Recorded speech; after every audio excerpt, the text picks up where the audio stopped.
Hello, mon communicateur du cœur. Nous avons été coupés sur la partie 1, sur la vidéo, voilà, sur la vidéo d'explication de la réalité et de la perception du monde. Donc, j'avais vraiment pas envie de refaire cette vidéo parce que je suis pas encore équipée, voilà, du logiciel d'editing.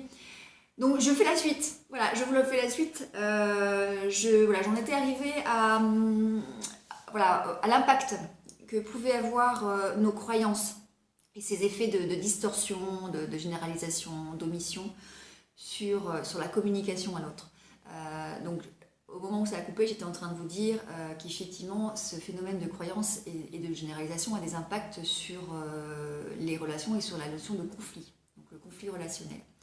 Donc, j'imagine que vous avez tous autour de vous déjà vécu, que ce soit dans votre, au niveau du travail, mais aussi dans la famille, au niveau du cercle familial, connu des relations, des problèmes relationnels, voilà, des conflits, des vrais conflits.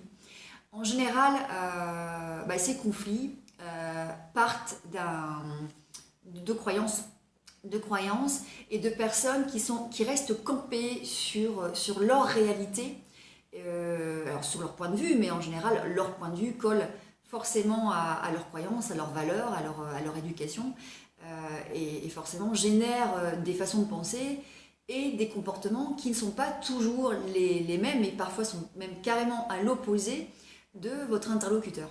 Donc on arrive parfois à des situations qui peuvent vraiment s'envenimer uniquement parce que les gens ont des perceptions du monde, des façons de penser et des croyances qui sont totalement opposées.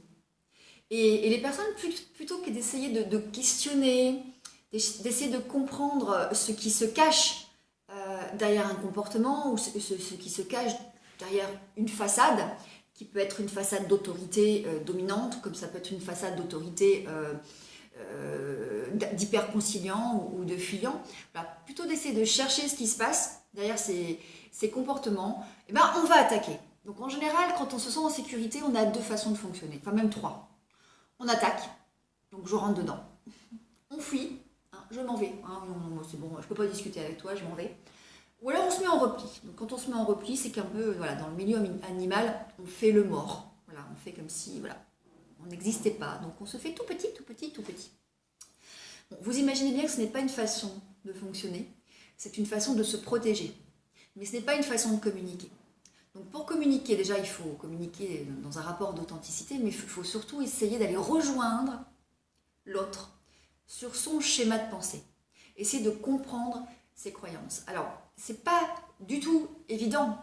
C'est pas du tout évident parce que parfois on a des croyances qui sont tellement ancrées, croyances très personnelles, ça peut être vraiment des croyances voilà, liées à la religion ou des croyances liées au respect, à l'éducation, qu'on a l'impression que la personne en face de nous ne nous comprend pas, qu'elle est folle. Hein, à la limite, on va peut-être aller la placer à l'asile.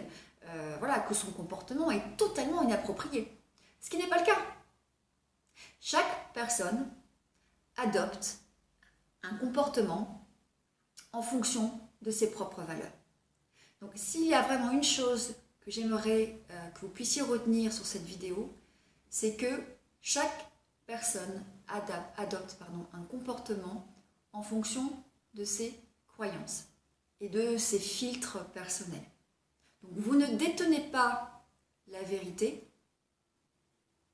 vous avez une vision déformée de la réalité qui est votre réalité. Donc la réalité d'une personne ne sera pas votre réalité. Gardez ça en tête. Si vous voulez bien communiquer avec les autres et si vous voulez éviter les conflits relationnels, essayez surtout de comprendre ça. Voilà, je vous embrasse. On n'a pas été coupé cette fois-ci. À très bientôt.